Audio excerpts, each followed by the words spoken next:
Alright guys, so I've had some people requesting that I do a video kind of showing off my studio as they've referred to it as, but basically just the setup that I use to make my deepfakes. Um, I'm not sure what you guys expect to learn here other than like the specs of the hardware, I guess, because it's really just, I mean, it's computers, like everybody that makes deepfakes just does it on a computer pretty much. So not sure what you're going to learn, but show you around my place a little bit, and I will show you the hardware that I'm using and kind of how I've got it rigged up here. Currently, I'm in my living room, and then we'll go upstairs to my office here in a minute, and I'll show you that setup. So give me 1 second.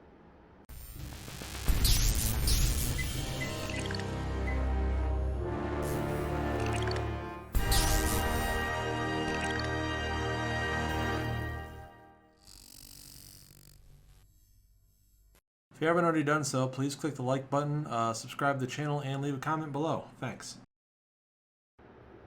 We got Toothless here. He's just chilling and watching the birds outside. This is my neighborhood here.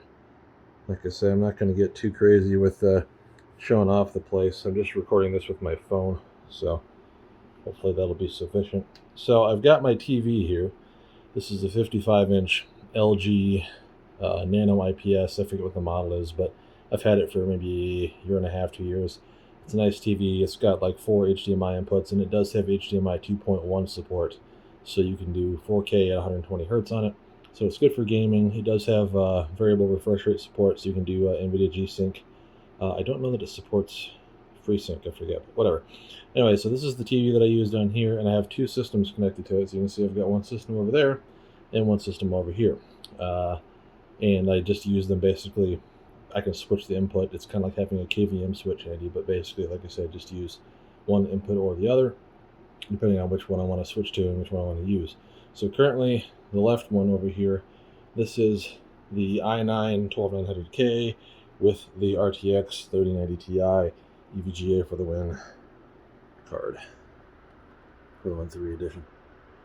As you can see, I've got 360mm all-in-one cooler on the processor. Just the card is air cooled. These actually get really good temperatures on these cards. This is like, it gives better temps than my Kingpin 3090 does, and it has just air cooling. But you can see how big it is. It's like almost a 4-slot card, and I have a lot of airflow in there. I need to dust this thing, but so that's the first computer, and like I said, that's the i9 with the 3090 Ti, and then over here I have the i7 12700K and the RTX 3090 Kingpin edition card. I was just trying to sell this card a while back, and when I couldn't seem to get anybody to buy it, because of course now the situation with cards has changed in the last few months, I just went ahead and built another machine instead, since I don't want the card to sit around and not get any use. So it's a similar case. It's also from Vantex, like the first one was. The other one's a 719. I forget the model of this case off the top of my head, but I've got like my thermosiphon from Ice Giant on this thing, which is totally silly to have it on there, but I just had it laying around. So once again, it's like, well, I just kind of threw this together. Both these systems use DDR5 memory. They both have 32 gigs of DDR5. This one's 5200 megahertz. This one's 5600 megahertz memory over here, but pretty comparable. This has got G-Skill Trident. This has got Corsair Vengeance, 5200 megahertz. So I mean, they're really comparable systems. Like the difference in like processing speed for deepfakes is almost non-existent. It's like 5, maybe 8% difference or something like that in how fast it trains models. So it's marginal. They both have 24 gig cards, so I can do the same settings. It's just that this one's a little bit slower because the processor and the video card are both just a little bit slower. I don't think the RAM is really particularly important. They both have, this has got like 2 terabytes of NVMe space. That one's got quite a bit more, but one of the drives died in it a while back, and so I've got another one I just haven't gotten around to installing yet. I've got a Sabrent Rocket, another 2 terabyte drive to replace the one that died. I had a Samsung in there before, an 980 Pro, and it failed. I did get a refund for it, so I just bought the other drive and haven't got it put in yet. I use a sound bar here, so this is a what the heck brand is this? This is Sony, I forget the model number. It's like HTST 5000 or something like that, but it does Dolby Atmos, but it's like a simulated Dolby Atmos. It's not like you have a bunch of speakers in here or something, but it's nice because both the machines route to it through the TV. Like I have the ARC channel on the TV outputted from it with an HDMI cable down to this, so I get pretty good audio in here, and I can listen to music on it and stuff like that when I'm working on making a deepfake. So that's cool. So what I did yesterday, for example, like I did a live stream that showed I was playing Cyberpunk 2077, and I was like deepfaking on the fly with characters in the game being turned into like Christian Bale and Eminem. And so, like, I don't know if I'm gonna be able to really explain how I did that super well because it's kind of convoluted. But basically, this machine right now is connected to the other computer through a capture card. So this isn't directly connected to the TV at all currently. I'm using pass-through on the capture card. So let me show you guys kind of how I'm doing that. It's kind of sitting back here, but you can see I've got the EVGA. I think it's XL1 or XR1, whatever the heck it is. Light edition. I bought that locally for like $40. So that's for just pass-through, because I'm not really trying to record anything. I'm just passing the video up to this. It works fine for that. Upstairs I have a different capture card, but this is the one I'm using down here. And like I say, that way I can still see on the TV, whatever game I'm playing over here. But the way I was kind of doing it, like I'll load up OBS here real quick, I guess. And you guys can kind of see the settings. I know I'm using my phone for doing this, but sorry. So you can actually still see the other one right now. Let me see. You can see the capture device though, because it's still picking up the display from the other machine. So you can see Lucy Lou is training on the other machine right now.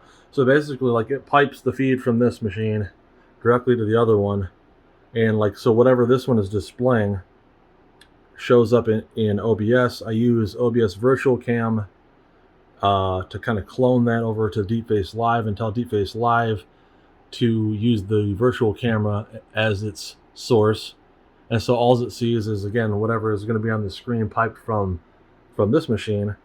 And then, so like anything that's in the game, basically, because like on this one, the full screen it's playing Cyberpunk, for example. Whatever's on the screen comes up and is fed through the Deepface Live interface virtual camera, which then there's like a setting in Deepface Live. I don't know if I can load that up while I'm still training something else. Let me see if it'll let me at least do that. Sorry, I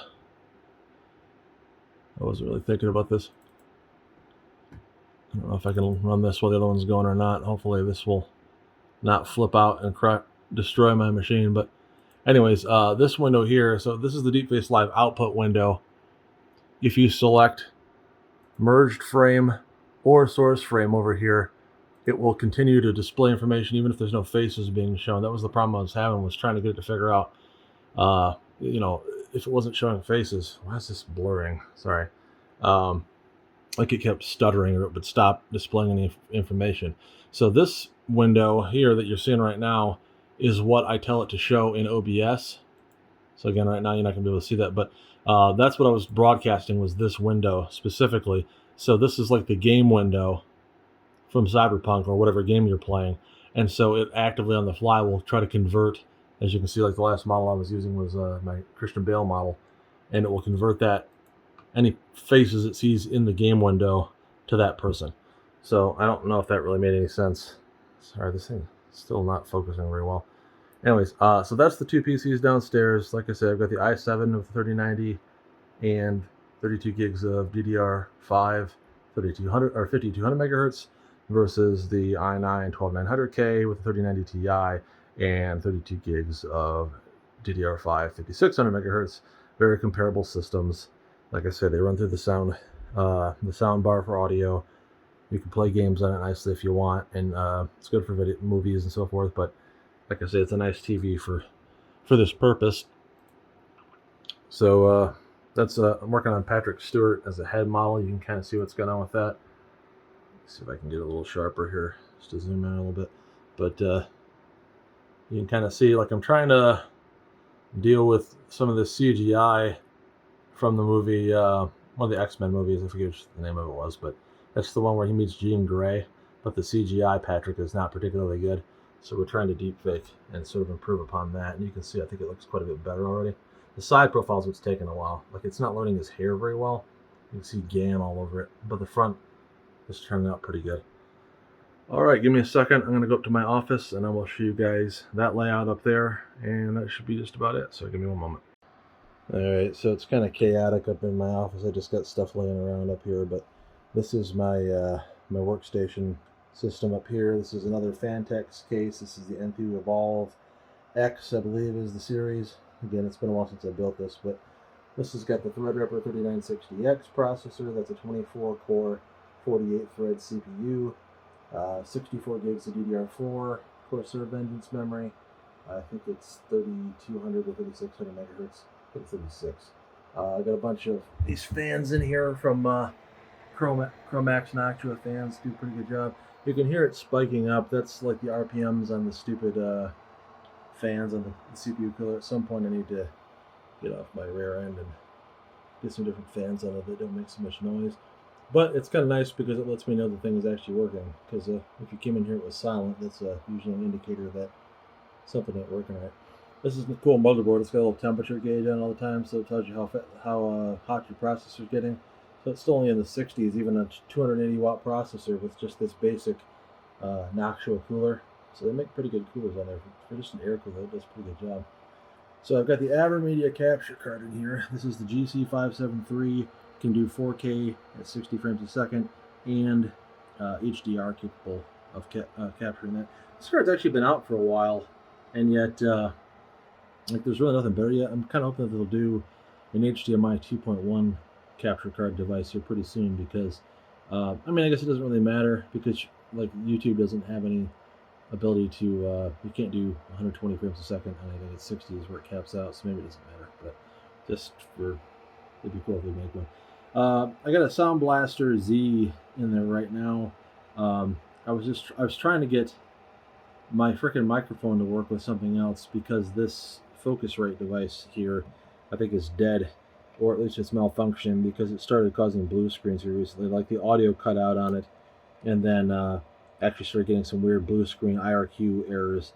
And so I should try it on a different machine and see if it does the same thing, I guess. But it does seem like this is failing. So I was trying to use my studio mic through a different capture or a different sound card, and the cable that I bought for it doesn't seem to work.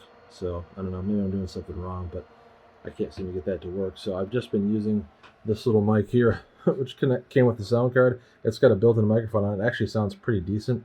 It's not great. I'd still like to get my studio mic working again, but it's not bad. So again, the computer is the Threadripper. Oh yeah, and the video card is the RTX A6000, which is a workstation card. It's not a gaming card, but you of course can play games on it. This is a 48 gigabyte video card. I bought it for $4,300. The MSRP, I don't really know what it is. These cards typically are sold in systems. Like you have to buy them on eBay to get them standalone.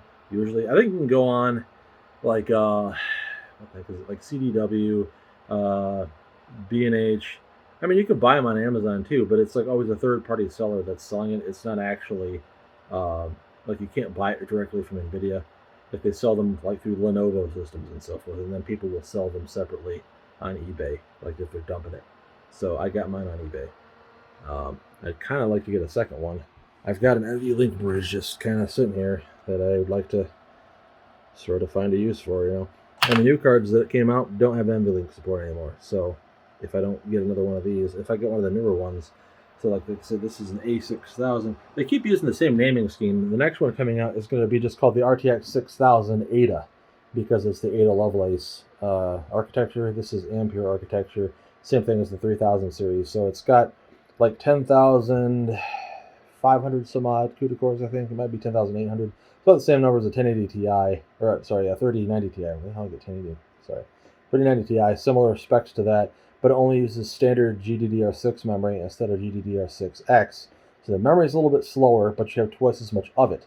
So you can enable higher settings, like running models at like 512, 640 resolution, as opposed to a lot of the stuff I've been doing at like 320. You've got the memory to enable those higher settings, but the card itself is actually not any faster at training. So you actually kind of get sort of slow training times at those high resolutions. But with the other cards, you can't even enable it in the first place. So it's kind of a mixed bag. What else do I got? So I've got some external hard drives. Like this is an external 1 terabyte SSD, which I use to move stuff around from my different computers. Like if I want to put a model on a different PC to train it, I can throw stuff on here real easily. It reads and writes nice and fast, and I don't have to wait to transfer things because it takes a lot longer to put it on a standard platter hard drive like this. So this has got, I don't even know how much storage I have in this thing. It's like maybe 8 terabytes of storage, but it's all SSD storage. There's no platter drives in it. So I've got like two, actually I might even have more than 8 terabytes. Let me see if we can figure out. I kind of forget these things after a while. So I've got, can you see all right? Let's see. So the main drive, let's just go in here. Main drive is 2 terabytes, another 1 terabyte drive, 2 terabyte, 2 terabyte. So what, 7 terabytes internally, I guess. And then I have, like I said, the external storage sitting there. That's a 4 terabyte Western Digital Black and the 1 terabyte Samsung SSD external drive. And I, the QVO drives are both actually SATA SSDs, and the other ones are NVMe drives. So downstairs all I have is NVMe stuff. I'm trying to get away from using SATA just because I don't like the cables in the system. So up here I'm working on a Morgan Freeman. This is a 512 resolution head model, and I'm including the neck. That's funny. Random warp always makes things look funny. Anyways, let me find that. Sorry.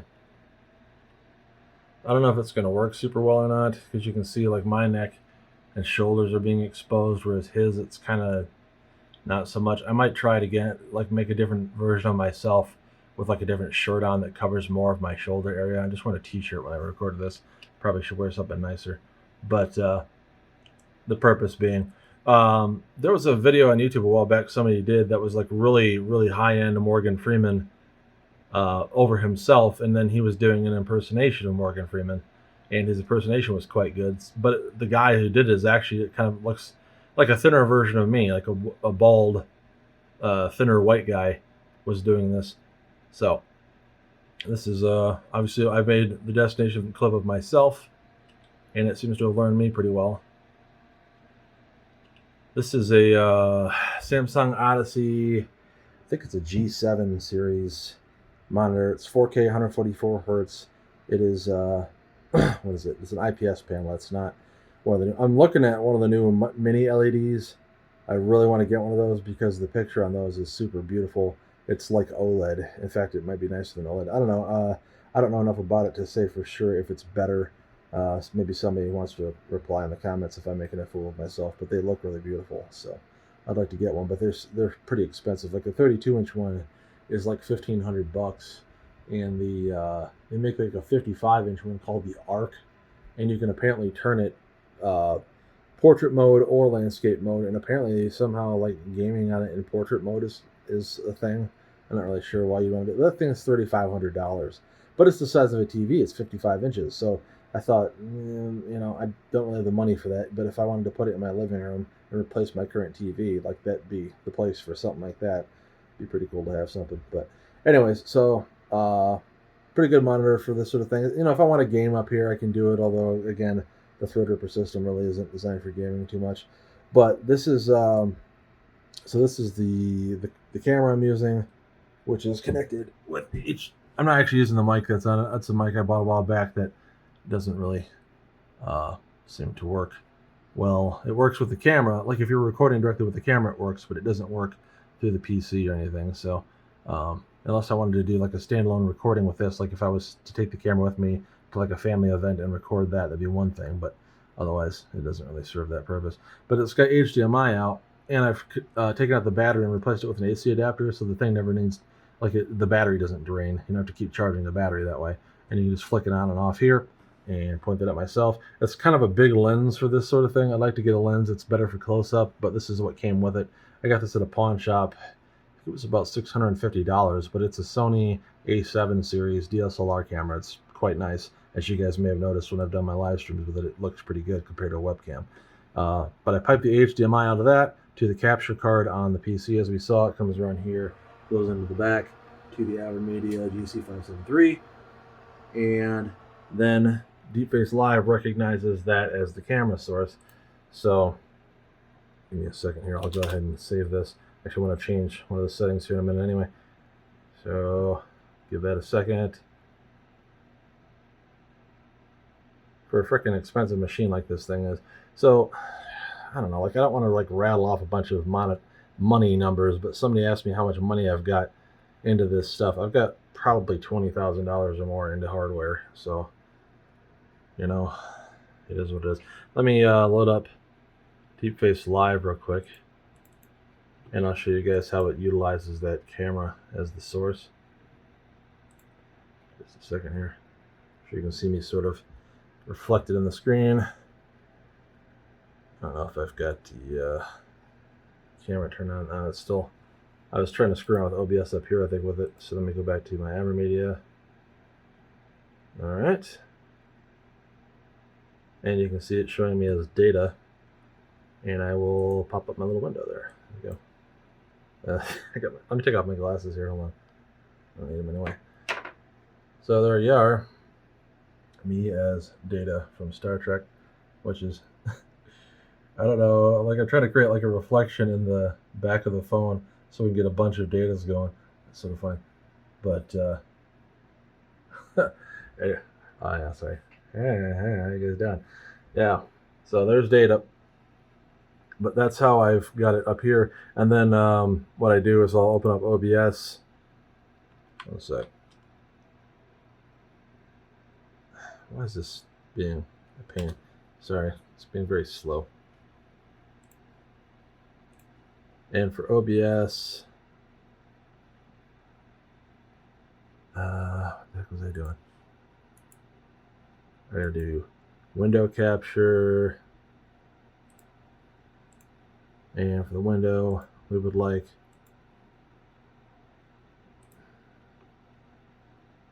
it's probably not going to let me do it because, of course, it won't let me do it. Sometimes OBS is a real pain. Let me restart it here, I guess.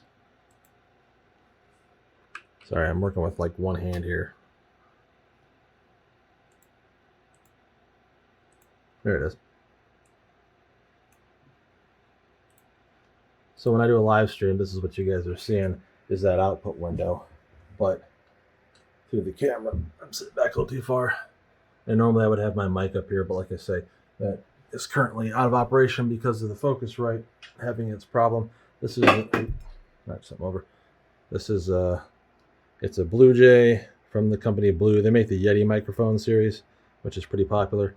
And I've got like a little microphone filter here and little cable that I bought that was supposed to allow me to connect this to a PC sound card. Let me show you what I'm talking about. Maybe somebody can explain to me why this doesn't work, even though it's supposed to. But this has got the little audio jack that's supposed to work with the PC mic interface, and it ain't. It's not working. So, I don't know. Other things I got here, like I've got my other, this is just a setup, like when I work from home, which I sometimes do if the weather's bad or if I'm sick, but not so sick that I couldn't work, just don't want to bring it to the office. I can set up my work laptop. This is my personal laptop, but I'll set my work up here and get on the VPN and work from home, which is kind of nice and convenient. I do have like a studio light. That's what I've been using here. It's like one of those with a big umbrella on it, and there's like a big switch behind it. You got to turn it on and off. I had a remote for it, and I don't know what I did with that, so I just have to physically do it. But that kind of creates sort of a soft white light, sort of a uniform dispersion of that light. I got my little lamp back there. It uses the same color light, so sometimes I'm just using that if I'm too lazy to get up and go turn on the big one. But this is just a standard 4K IPS panel, but it's nothing crazy. It's like a $200 monitor. It's not like something super high end. This monitor was like $700. Like I said, this machine and the processor, the Threadrippers now, they've gone up quite a bit in price. It's like you can't find them, and like everything else with the chip shortage, prices were getting pretty high. But processor for that was like $1,350. The motherboard was $700. The video card was $4,300. Capture card's $250. The RAM like I said, it's 64 gigs of RAM, so you're talking about like, oh, I don't know, $400 or $500 worth of RAM. The power supply, and there's kind of a cheapy one that's like an 850 watt supply. I had a 1200 watt in there that started to fail, and so I just bought a cheaper one for now. I had to get with EVGA before they completely go out of business and get them to replace my other one. But that was a one that was in there was a 1200 watt platinum certified supply, and that was like $250. The amount of storage in there, the drive space, we said is like 7 terabytes of SSD space, so you figure that's about six, 700, $800.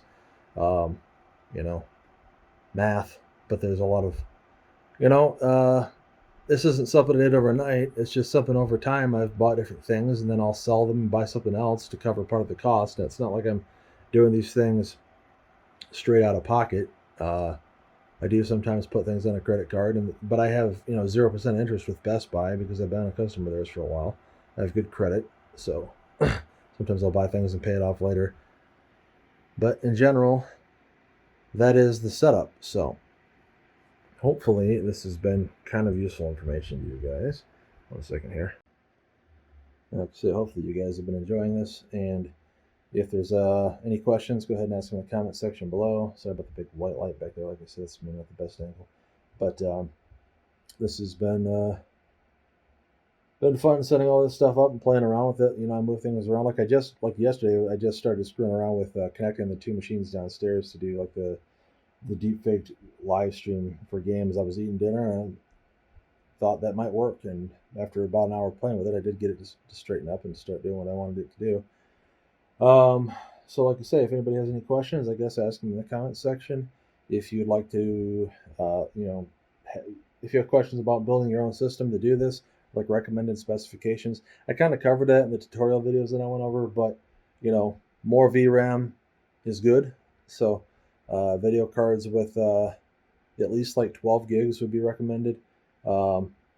16 would be better, and 24 on like a 3090 or like the new series. I'm kind of curious to see what the new 4000 series will be able to do.